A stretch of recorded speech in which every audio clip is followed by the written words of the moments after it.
اپنے پیارے اللہ کی نعمتوں کو گننا شروع کر لو تو شمار نہ کر سکو، اتنی زیادہ نہیں گن نہ سکو۔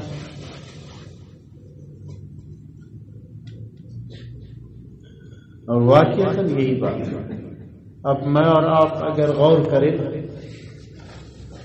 تو سب سے بڑی نعمت جو مجھے اور آپ کو نظر آئی وہ اللہ رب العزت نے کتنے ہزاروں مخلوقات پیدا کی، ان میں اللہ رب العزت نے اشرف المخلوقات انسان کو بنایا، میرا آپ کا ان میں شمار کیا، بغیر درخواست، بغیر گزارش کی، بغیر عرض کرنے کی۔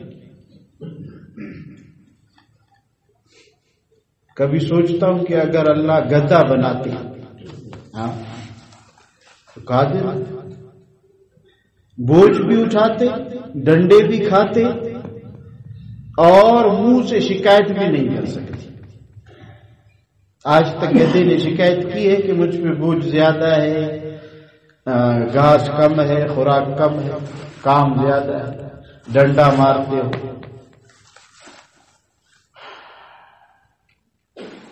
بہت سے ہم نے دیکھے، آج کل ہے یا نہیں، غور نہیں کیا ہے، پیچھے گدھے کی پیٹھ کو زخمی کرتے اور اس زخم کو لکڑی مارتے، میخ مارتے کہ اور تیز کرتے۔ تو وہ بھی اللہ پاک کی مخلوق۔ اللہ نے مجھے آپ کو وہ نہیں بنایا، اشرف المخلوقات بنایا۔ اس پہ شکر کرنا چاہیے کہ نہیں؟ ہاں، ہم یہ نعمتیں ان کے بارے میں سوچتے نہیں۔ عجیب عجیب نعمتیں اللہ بندر بناتے، آج رسی گلے میں اور نچواتے ہمیں لوگ، دم کی ڈول کی، ہم کیا کر سکتے؟ ان میں بھی تو جان ہے، روح ہے۔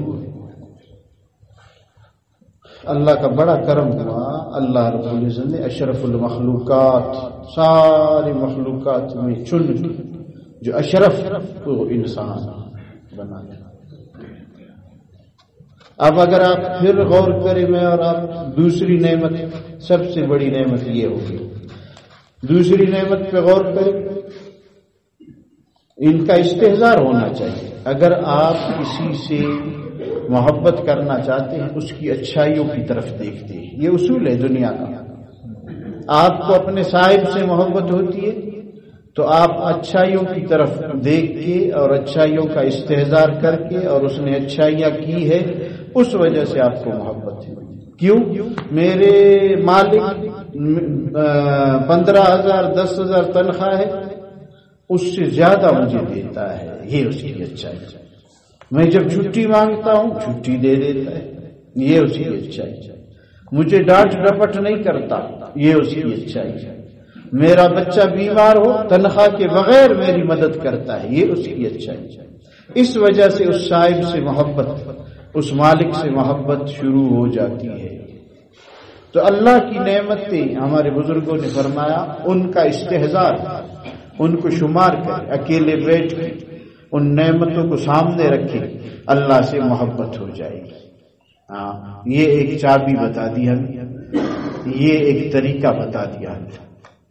تو دوسرا جو میں عرض کر رہا ہوں، دوسری نعمت وہ یہ ہے کہ اللہ رب العزت نے اس اشرف المخلوقات یعنی انسانوں میں سے مجھے آپ کو وہ نہیں بنایا جو کہتے ہیں کہ اللہ ہے ہی نہیں، کمیونسٹ، وہ نہیں مانتے کہ یہ جو زمین و آسمان تھے یہ ان کی تھیوری، یہ ایک گولا تھا، کوئی دھماکہ اس میں ہوا، اس سے سورج بھی بنا ٹکڑوں سے، چاند بھی بن گیا، پہاڑ بھی بن گئے، زمین بھی بن گئی، بس۔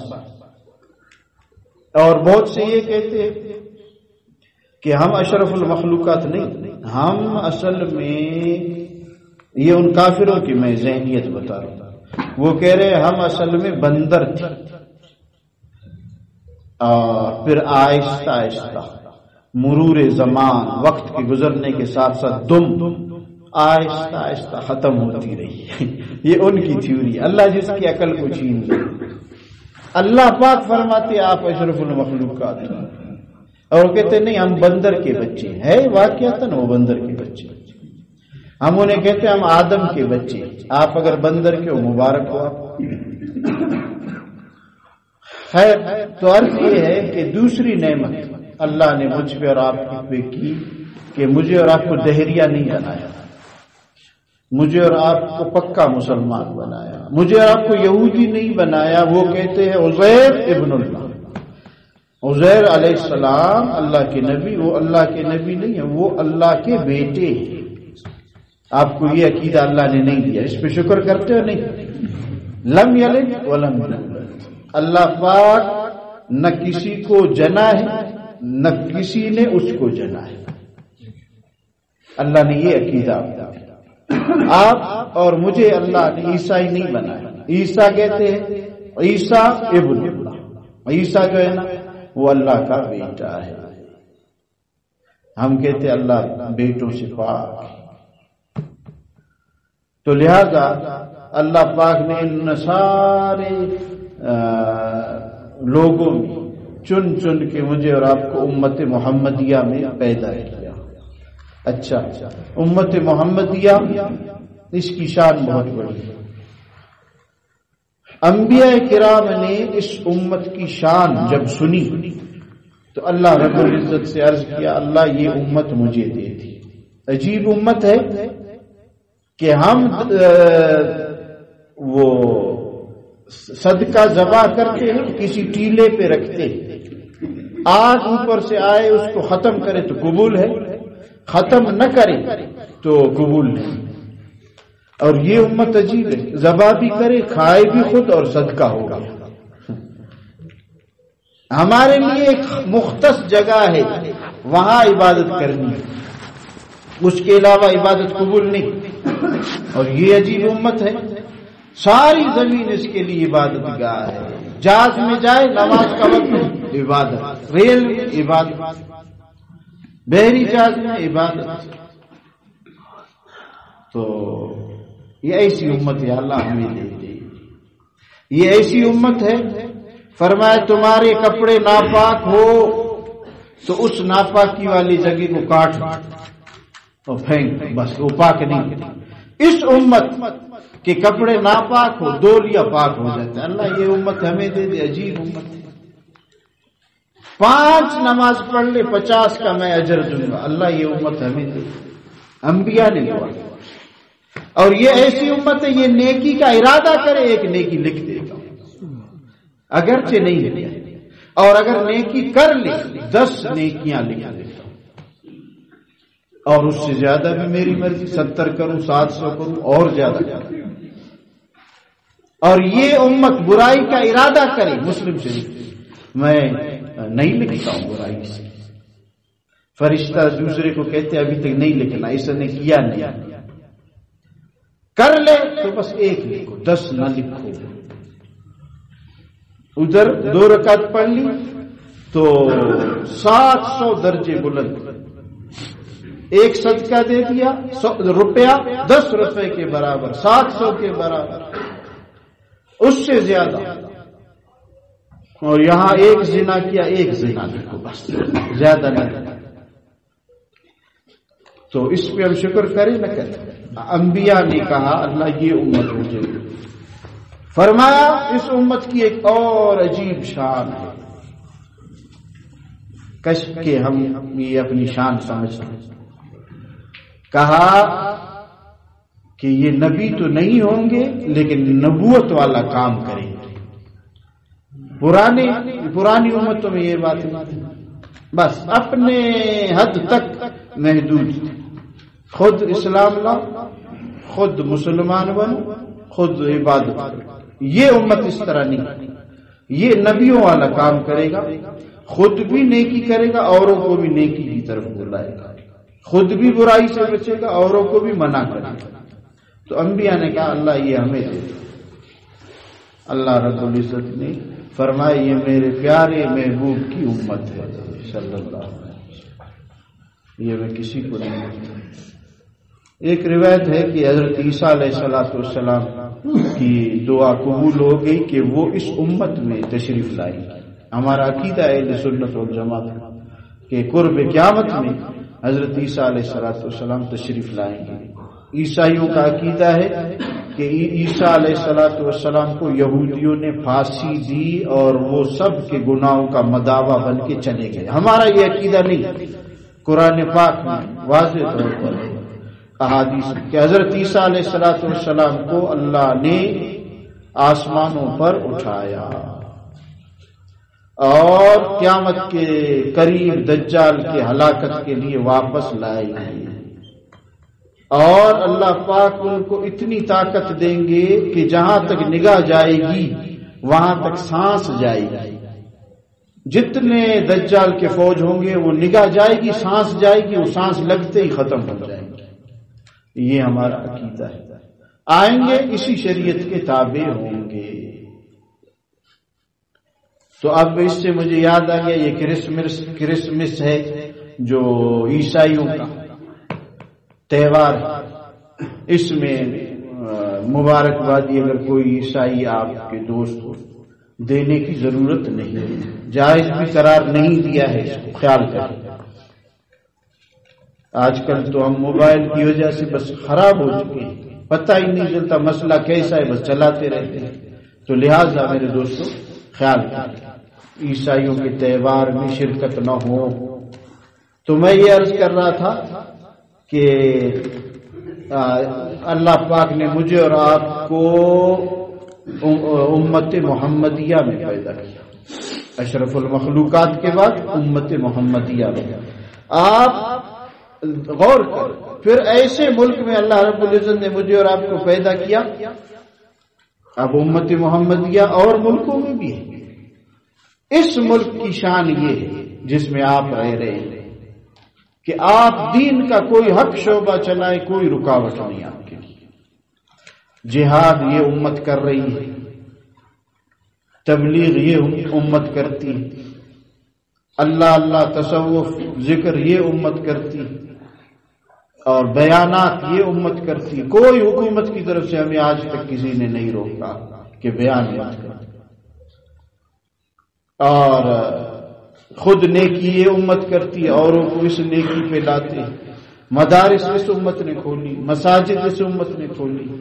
آپ باہر ملکوں میں جاؤ، ہے مسلمان ملک، مسجد کھولنے کے لیے بنانے کے لیے اجازت لینی پڑتی ہے۔ آج تک آپ نے یہ بات سنی ہے کہ اجازت لے لو مسجد کے لیے؟ شرائط ہوتے ہیں اس کی۔ وہاں آپ عام دنوں میں بیان نہیں کر سکتے، جمعے کے دن آپ کو حکومت کی طرف سے جو بیان دیا گیا وہی کریں گے۔ اس ملک میں اللہ پاک نے یہ آپ کو خاصیت دی، اور اس خطے میں جو افغانستان ہے اس کو بھی یہ خاصیت ملی کہ ہر دین کا شعبہ زندہ ہے۔ الحمدللہ آپ دین کی بات کھلے عام کر سکتے ہیں، لوگوں کو کھلے عام دین کی طرف بلا سکتے ہیں، اور آپ کی عزت ہوتی ہے۔ تو یہ بھی ایک نعمت ہے، اس کا بھی شکر ادا کریں گے انشاءاللہ۔ ہاں شکر، لئن شکرتم لازیدنکم، آپ اللہ کا شکر کرو، اللہ بڑھا دیں گے۔ تو اللہ پاک نے یہاں ہر شعبہ ہمیں دیا۔ پچھلے سال کی بات ہے، ہزاروں، میرے خیال 60,000 سے زائد حفاظ کرام جو وفاق کے ساتھ منسلک ہیں، انہوں نے امتحان دیے۔